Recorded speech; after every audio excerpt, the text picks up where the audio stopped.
นี่ทุกคนเมื่อกี้นี้ปลาลงมาตามน้ำไหลนี่แหละเนาะสามีไหลคุบเอาบ่ทันแล้วมันไปไวเบิกนี่ทุกคนปลาน้ำล้นผายเนาะทุกคนเอาปลากับไป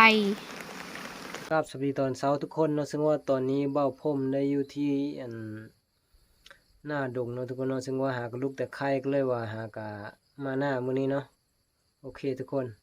เอามาเลาะเบิ่งหน้าก็เลยว่าน้ำลายบ่มื้อนี้เนาะโอเคเนาะทุกคนซึ่งว่าตอนนี้เบ้าพรมกำลังย่างเข้ามาหน้านี่เนาะนี่ก็สิเป็นสภาพที่ว่าฝนมันหากะเช้าตกเนาะทุกคน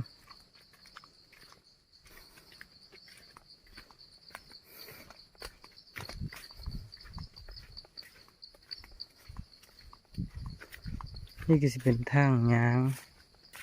ซึ่งทางนี้จะเป็นทางรถไถเนาะทุกคน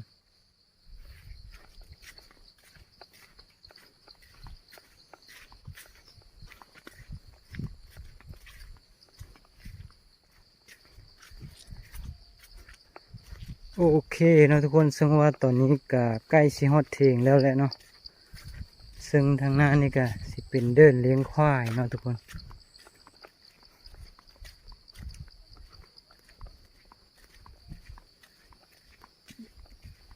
ตอนนี้ก็ฮอดเทงแล้วเนาะบ่ฮู้ว่าแม่เพิ่นอยู่เทงหรือบ่เนาะ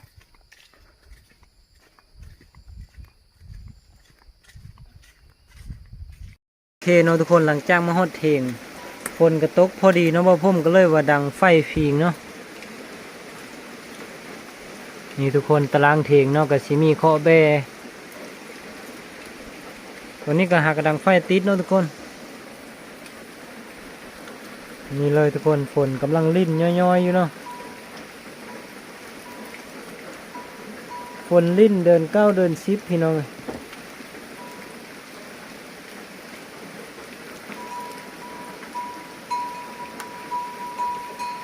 ตอนนี้แม่เพิ่นก็กำลังไปหาหน่อไม้เนาะเพิ่นไม่ได้อยู่เทงลานก็ไปหาจะนั่งเนาะทุกคนเนาะก็เลยว่าดังไฟท่าเนาะ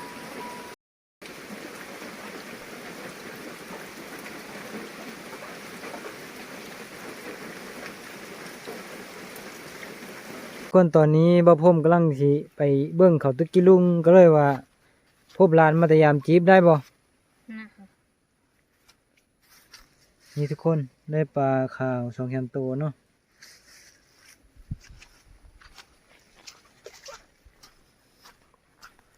เอามาเบิ่ง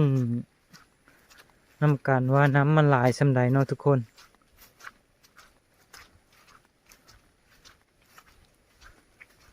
โอ้น้ำท่วมเลยมื้อนี้นี่ทุกคนฝนหากระเซ้าตกวังใดนี่เนาะก็เลยว่าเฮ็ดให้น้ำมันหลายเต็มพายเลยเนาะทุกคนได้บ่ นี่ทุกคนกำลังตึกจีลุงเนาะขันมาตอนฝนตกจะวันไรเนาะ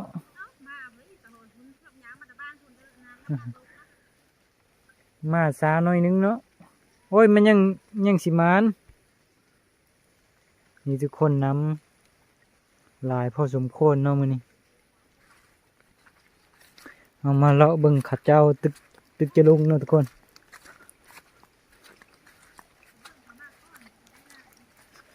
ได้ลายบอกผู้มาก่อนนะ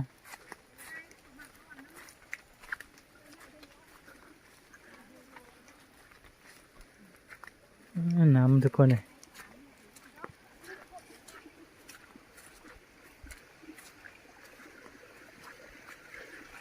นี่คือเป็นจิ๊บที่หลานเข้ามายามเมื่อกี้เนาะ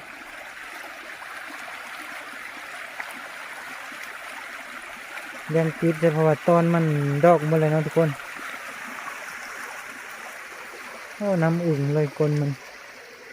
ใช่บ่ทุกคนสิพาทุกคนมาเยี่ยมกระตานตึกจลุงเนาะว้าวอันนี้มาเมื่ออันฝนตกนะถึงตรงนั้นนะได้หลายเติมเนาะนี่ทุกคนถ้าแกไม่เห็นมันอยู่ลุมเห็นอยู่เลยเห็นอยู่บ่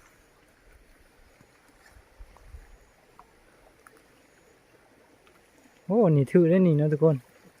เอาไม่ได้แล้วบ่ได้แล้วบ่ โอ้มันม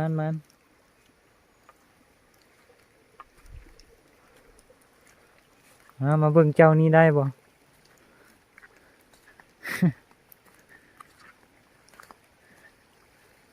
แม่มานอยู่บ่ ได้ โอ้น้ำล้นถ่ายเลยเนาะขอเยี่ยมกับตานี่ เยี่ยม นี่ทุกคนโอ้เพิ่นได้ปลาหลายตัวเลยนี่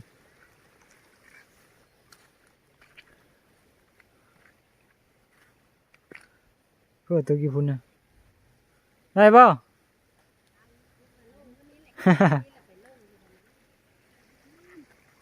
นี่ทุกคนเอาหักกระมาบ่โอ้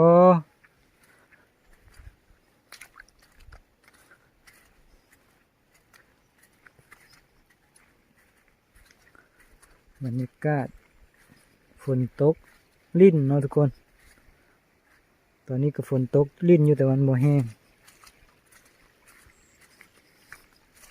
นี่น้ำมันสีล้นมาทางเดินพี่น้องทุกคน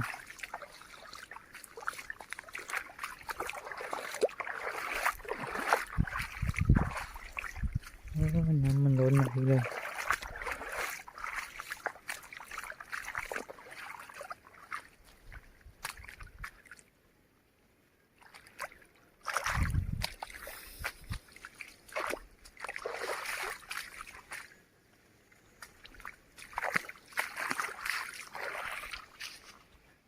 นะทุกคนสิพาทุกคนมาเยี่ยมกระตาเนาะโอ้นี่